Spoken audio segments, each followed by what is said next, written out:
이번 6.3 지방선거, 부산은 8년 만에 민주당 시장을 맞았습니다. 전재수 당선인이 현역 박형준 시장의 벽을 넘었거든요. 그런데 같은 날 같은 부산에서 정반대 결과가 나온 동네가 있습니다. 바로 국회의원 보궐선거가 치러진 북구갑이에요. 역대급 규모, 전국 14곳에서 치러진 이번 보궐의 최대 승부처 중 하나였죠. 선거 전 저희가 던졌던 질문은 이거였습니다. 전재수가 빠진 부산 북구갑은 과연 어떤 동네일까? 그 답이 이번 개표 데이터에 담겨 있었습니다.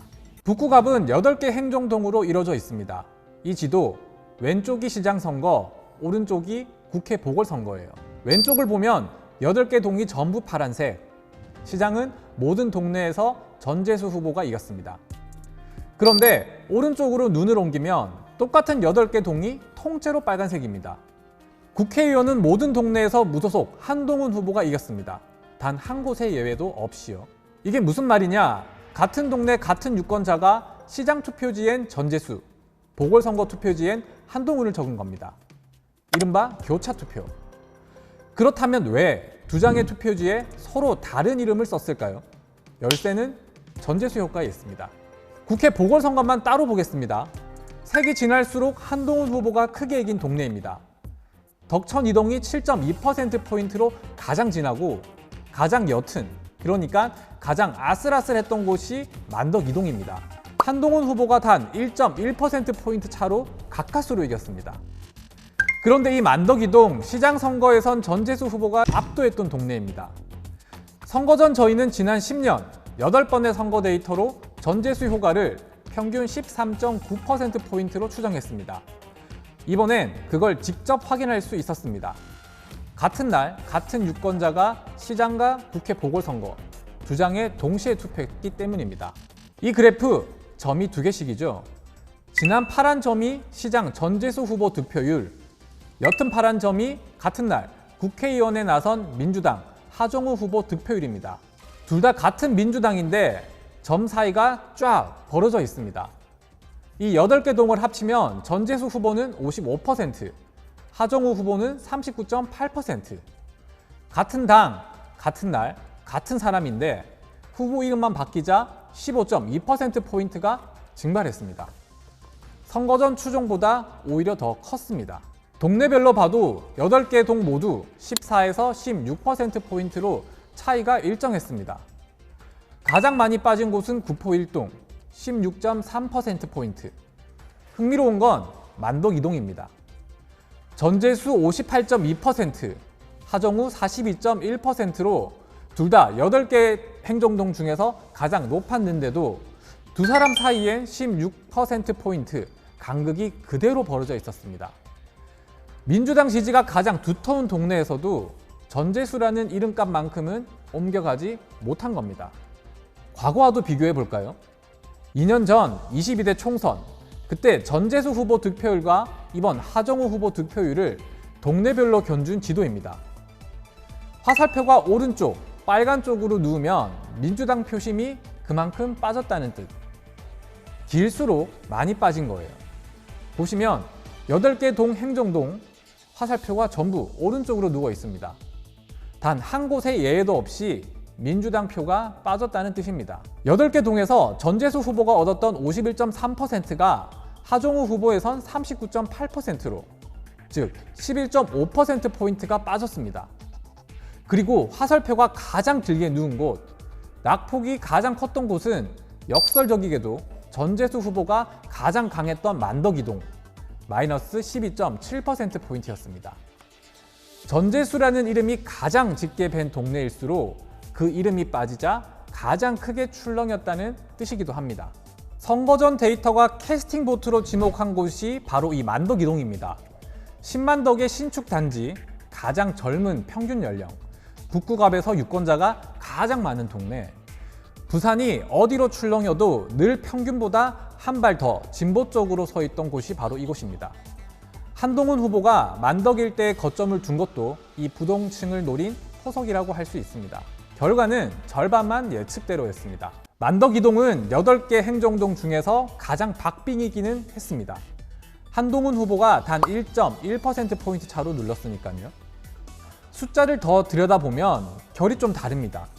만덕이동은 8개 행정동 가운데 하정우 후보 득표율이 42.1%로 가장 높았던 곳이기도 합니다. 하정우 후보의 마지막 보루였던 곳이기도 하죠.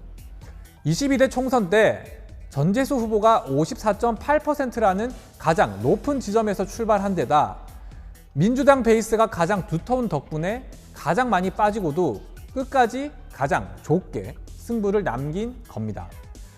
이번 보궐의 가장 흥미로운 장면은 또 있습니다. 바로 언제 투표했느냐에 따라서 정반대 결과가 나왔거든요. Y축의 0 위로 빨간 막대면 한동훈 우세, 아래로 파란 막대면 하정우 우세예요. 맨 왼쪽 당일 투표를 보세요. 한동훈 후보가 6,771표 앞섰습니다. 그런데 다음 두 칸 관내 사전과 관외 사전은 파란색입니다. 하정우 후보가 3,755표 그리고 1,591표 앞섰습니다. 사전투표만 따로 합치면 하정우 후보가 18%포인트로 압승입니다. 하지만 하정우 후보는 사전투표를 이기고 한동훈 후보는 당일 투표를 이긴 선거였습니다. 승부를 가른 건 어느 표가 더 많았느냐? 당일 표가 52,000여 표로 사전표 29,600여 표보다 훨씬 더 많았습니다. 그래서 모든 막대를 다 더한 최종 격차가 맨 오른쪽 한동훈 후보 1,392표 승리로 끝났습니다. 흔히 투표율이 높으면 진보에 유리하다는데 정작 이긴 쪽은 보수가 결집한 한동훈 후보였습니다. 왜일까요? 열쇠는 사전투표입니다. 이번 북구갑은 사전투표 비율도 높았거든요. 전체 투표의 36%, 유권자로 따지면 4명 중 1명 꼴인데 역대 최고였던 사전투표율 23.5%도 부산 평균 21.3%도 웃도는 수치였습니다. 그리고 이 사전투표함을 채운 건 하정우 후보 지지층이었습니다. 그는 사전에서 54.9%를 얻고도 당일엔 33.4%에 그쳐 표가 미리 마음을 정하고 일찍 투표소로 간 진보 결집층에 쏠려 있었습니다.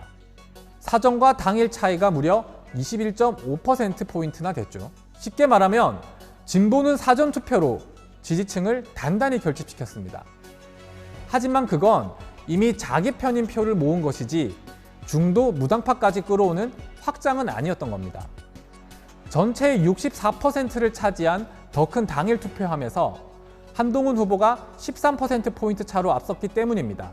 한동훈 후보가 얻은 43.9%가 어디서 왔는지 뜯어보면 답이 나옵니다. 보수 기반에서 온 표가 약 27.5%포인트, 시장 선거에선 전재수 후보를 찍었던 스윙표가 약 16.3%포인트로 추정됩니다. 승리연합의 3분의 2는 보수표, 3분의 1은 전재수에게 시장을 줬던 그 유권자 표심이었던 거죠. 한동훈 후보는 한쪽 진영의 후보가 아니라 양쪽 진영의 표심을 함께 흡수했던 후보였던 셈입니다. 이 결집은 선거 전 여론조사에 고스란히 담겨 있었습니다. 이 세 개선이 새 후보 지지율 흐름입니다. 파란 선 하정우, 회색 선 한동훈, 빨간 선 박민식 후보입니다. 4월 말만 해도 한동훈 후보와 엎치락뒤치락 하던 박민식 후보가 5월 내내 흘러내려서 막판에 10%대 중반까지 주저앉았습니다.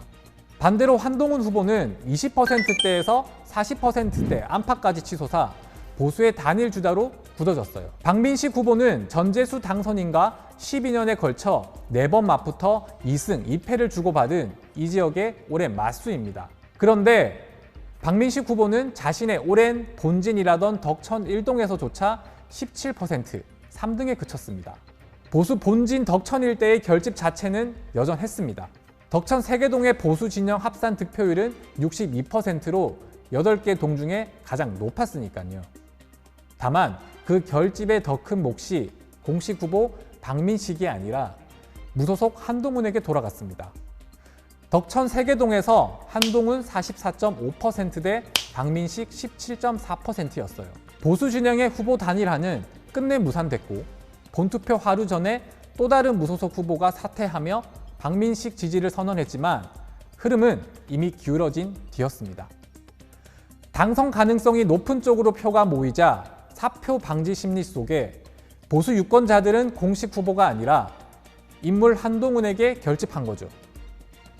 실제로 보수색이 짙은 당일 본투표에서 한동훈 후보 46.5%는 박민식 후보 20.1%를 2배 넘게 앞섰습니다.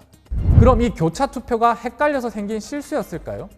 아닙니다. 시장 후보는 민주당에게 찍으면서 국회의원 투표는 그냥 건너뛴 표가 8개 동을 통틀어 94표, 0.1%에 그쳤습니다.